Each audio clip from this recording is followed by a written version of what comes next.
Pinalalayas ni Mayor Alfredo Lim ang mga nakatira sa Manila North Cemetery. May nagreklamo kasing mga pamilya na ninanakawan ang mga musuleyo nila. Nakatutok si Ivan Mayrina. 30 taong gulang na si Lovely San Miguel.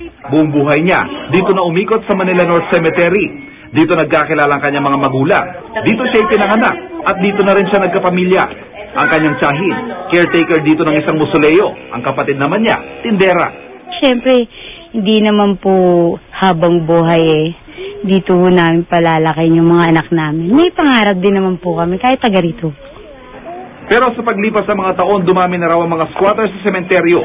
Noong 2006, umabot na raw sa 10,000. Nakahalo na raw dito ang ilang kriminal. Isa sa mga pinakahuli nilang biktima, ang musuleyo ng pamilya Hamora at Periquet. Ninakaw ang mga gold-plated na lapida at krus at ang pangalan ng pamilyang gawa sa tanso.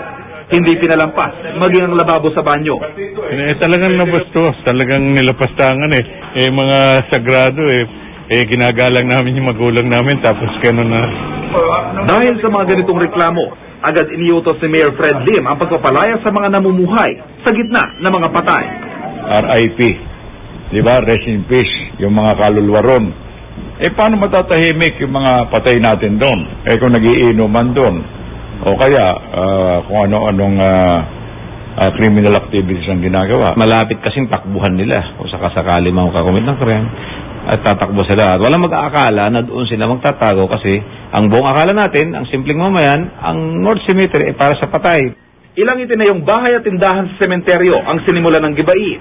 Tuloy rin ang abiso sa mga naninirahan dito na magbalot-balot na. Tanging hiling ng mga tulad ni Lovely, bigyan sana sila ng maayos na malilipatan. Ivan Mayrina, nakatutok, 24 Oras.